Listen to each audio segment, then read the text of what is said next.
What if I told you that the key to true happiness lies not in accumulation, but in liberation? That the path to inner peace runs not through more, but through less. Today we're diving into the philosophy of minimalism, ancient wisdom that can fundamentally transform your life. Ready to discover how fewer things can bring more joy? Then stay with me, because what I'm about to reveal will completely flip your understanding of happiness. Imagine a morning. You wake up in a room where every item has its place and purpose. No chaos, no unnecessary things distracting your attention. Only what truly matters. Sounds like a fairy tale? No, this is the reality of minimalism. Minimalism isn't just a trendy interior design movement. It's a life philosophy that teaches us to find beauty and happiness in simplicity. In a world where we're constantly told that more means better, minimalism offers a radically different approach. But where did this idea come from? The roots of minimalism run deep into history. Ancient philosophers from Lao Tzu to Socrates understood that true wealth lies not in what we have, but in what we can do without. Lao Tzu said, "Be content with what you have. When you are content, you always have enough." These words, spoken thousands of years ago, sound particularly relevant today.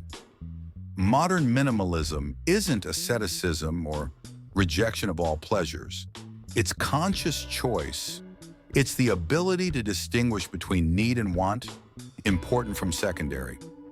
Marie Kondo, the Japanese organizing consultant, became world famous with her method. She suggests keeping only those things that spark joy. A simple principle, but what profound wisdom lies behind it. Psychologists have long noticed the connection between home clutter and stress. Our brain constantly processes visual information. The more objects surround us, the more energy is spent scanning them. University of California research showed that women describing their home as messy had elevated cortisol levels, the stress hormone. By simplifying space, we literally reduce anxiety levels. But minimalism isn't just about things. It's a philosophy that touches all aspects of life: relationships, work, hobbies, even thoughts. Take digital minimalism, for example. How many apps on your phone do you actually use? How many notifications do you receive daily? Each one is a small stress, a micro distraction that fragments your attention. Cal Newport, author of Digital Minimalism, proposes a radical solution: digital detox. A month without social media, without unnecessary apps. The results are astonishing. People report improved concentration, sleep quality, and overall well-being. Steve Jobs, one of the greatest innovators of our time, was a known minimalism advocate. His wardrobe consisted of identical black turtlenecks, jeans, and sneakers. Why? To avoid wasting energy on minor decisions and focus on what's truly important. This is called decision fatigue. Our brain makes thousands of decisions daily, from choosing clothes to choosing dinner. Each decision depletes our mental resources. By simplifying routine choices, we free energy for creativity and important matters. Minimalism teaches us to value quality over quantity. Better to have one quality shirt that will last years than a dozen cheap ones that fall apart in a month. This principle works not only with clothing. In relationships, it's better to have a few close friends than hundreds of superficial acquaintances. In work, it's better to focus on one project and perfect it than spread yourself across multiple tasks. The Japanese concept of ikigai, life's purpose, is closely connected to minimalism. Ikigai is found at the intersection of what you love, what you're good at, what the world needs, and what you can be paid for. Finding your ikigai means focusing on what's most important. Minimalism helps us redefine success. In consumer society, success is often measured by quantity: house size, number of cars, branded clothing. But true success is inner harmony, freedom of choice, time for loved ones. Consider the story of Tammy Strobel. This American woman lived in a large house, owned 2 cars, and had lots of debt. She decided to radically change her life. Sold the house, cars, most possessions. Now she lives in a tiny house of 10 square meters, and you know what? She's happier than ever. Financial freedom is one of minimalism's main benefits. Fewer purchases mean fewer expenses. Fewer things mean less need for large housing. The freed money can be invested in experiences, education, travel. Minimalism doesn't mean living in emptiness. It means surrounding yourself only with what's truly valuable. Every item in a minimalist home has function or emotional value. The Scandinavian concept of hygge perfectly complements minimalism. Hygge is coziness, comfort, simple life pleasures. A cup of hot tea by the fireplace, a warm blanket, a good book. This is what brings real happiness. Minimalism positively affects ecology. Less consumption means fewer waste, less burden on the planet. Every purchase is a vote for a certain future. Choosing minimalism, we vote for sustainable development. But how to start the minimalism journey? The first step is auditing your space. Walk through your home and honestly answer, what things have you used in the last 6 months? If you haven't used them, maybe it's time to let them go. The one in, one out rule helps maintain order. Bought a new shirt? Donate an old one. This prevents accumulation of excess. Start small, clear one drawer, one shelf. Feel how the energy of the space has changed. This will inspire further action. Mental minimalism is as important as physical minimalism. Meditation is a wonderful way to clear unnecessary thoughts. Even 10 minutes of daily meditation can fundamentally change life quality. Keep a gratitude journal. Every day, write down 3 things you're grateful for. This shifts focus from what's lacking to what you already have. Minimalism isn't a final goal, but a process. Don't strive for perfection, strive for progress. Every small step toward life simplification is a victory. Critics of minimalism say it's inaccessible to the poor, that only the rich can afford to have few things. This is a misconception. Minimalism isn't about expensive designer items. It's about mindfulness and gratitude for what you have. Many great people were minimalists by necessity. Mahatma Gandhi owned just a few things. Albert Einstein wore identical suits. They understood external abundance often hinders internal wealth. Minimalism develops creativity. Limitations force us to seek unconventional solutions. Johnny Ive, Apple's chief designer, said, "Simplicity is the ultimate sophistication." In relationships, minimalism means depth, not breadth. Better to have a few close friends you can be yourself with than many superficial acquaintances. Minimalism in career means focusing on key skills. Instead of trying to be an expert in everything, choose 2 to 3 areas and master them. Time is the most valuable resource. Minimalism helps free time from unnecessary bustle. Time for what truly matters: family, hobbies, self-development. Minimalism teaches us to say no. No is a complete sentence. You don't need to explain why you can't take on another obligation. Your time and energy are limited. The minimalism paradox: the less we have, the richer we feel. This happens because we begin to value what we have instead of chasing what we don't. Now let's talk about concrete steps for implementing minimalism in different life areas. Let's start with the most obvious, your wardrobe. This is where minimalism results are immediately visible. The capsule wardrobe concept revolutionized the fashion world. Imagine just 30 to 40 carefully selected items that perfectly complement each other. Every blouse matches every skirt. Every jacket complements any pants. Start with inventory. Take absolutely everything out of your closet. Lay it all before you. Honestly, answer 3 questions. When did you last wear this? How do you feel in it? Does it match the rest of your wardrobe? Create 3 piles. Definitely keeping, definitely removing, unsure. The first 2 are clear. Put items from the 3rd pile in a box for a month.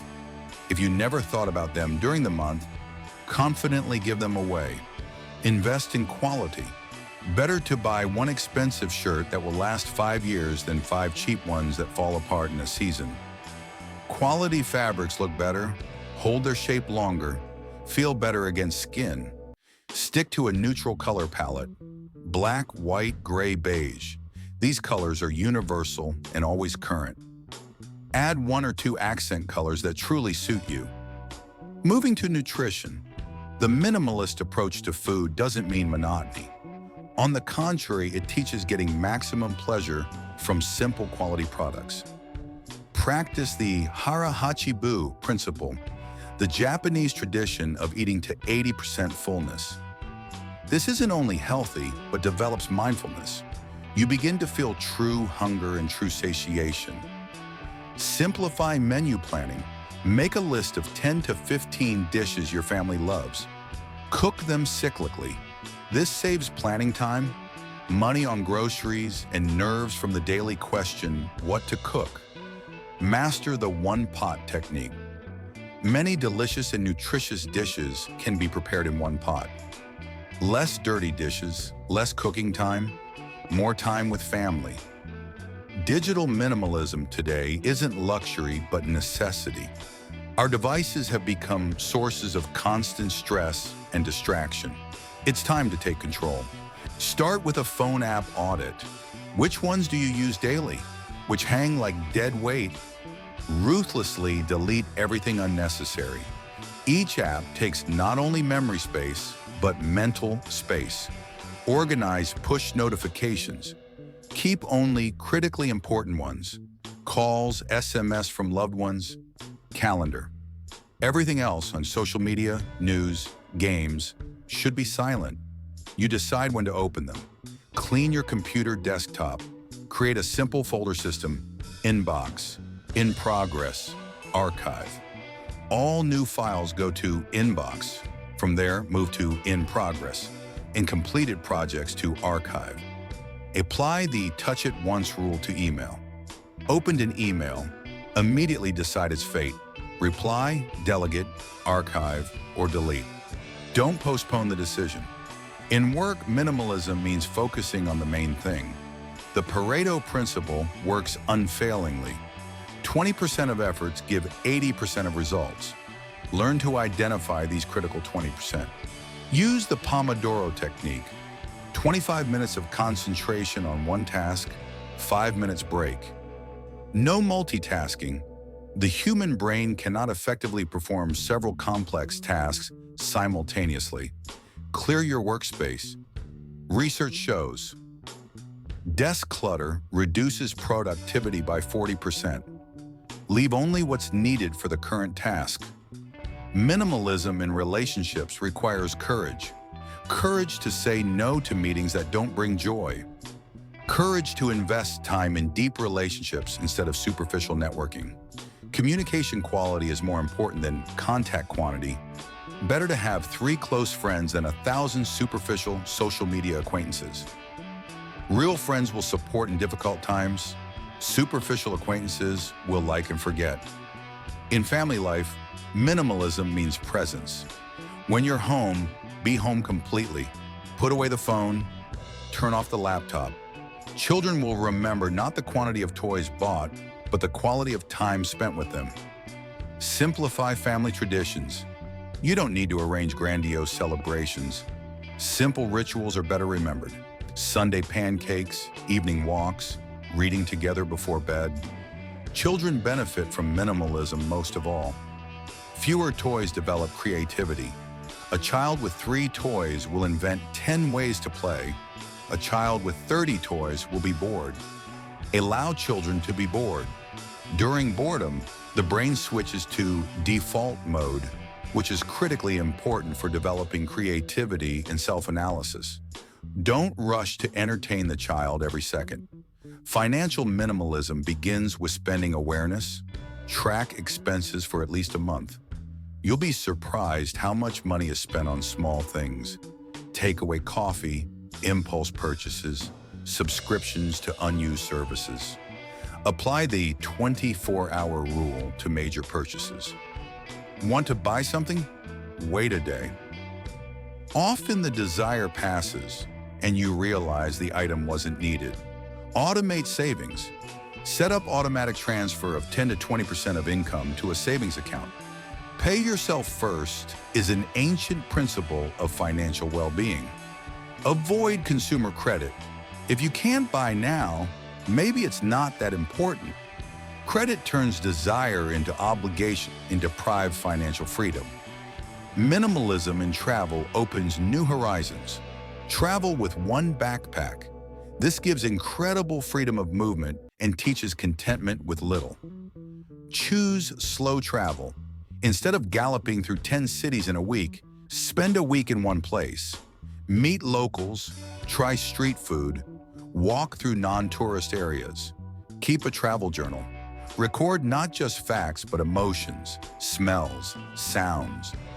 Years later, these entries will be more precious than any photographs. Health and minimalism go hand in hand. Simple rules work better than complex programs. Move more, eat less processed food, get enough sleep, drink water, create a minimalist bedroom. Remove all electronic devices, heavy curtains for darkening, comfortable temperature 18 to 20 degrees. Quality sleep is the foundation of everything. Morning rituals set the tone for the day. Create a simple routine. Glass of water, 5 minutes meditation, light exercise. Start small, gradually increase time. Minimalism in learning means depth instead of breadth. Better to thoroughly study one topic than superficially 10. Choose 2 to 3 development directions per year and go deep. Read less but better quality. One good book, studied and applied in practice, is worth 10 read diagonally. Take notes. Return to important chapters. Practice active forgetting. Don't try to remember all information. Remember principles and concepts. Find details and references when needed. Creativity flourishes within constraints. Give yourself artificial limits. Write a 100-word story, shoot a film on phone, paint with one color. Limitations stimulate creativity. Minimalism in hobbies means mastery instead of collecting. Better to master one instrument virtuosically than own 10 and not know how to use any. Nature is the best minimalism teacher. Look at a tree. It has only what's necessary: roots, trunk, branches, leaves. Nothing extra, but what beauty and functionality. Minimalism and ecology are inseparable. Less consumption means less waste. Every unused item is saved planetary resources. Buy quality used items.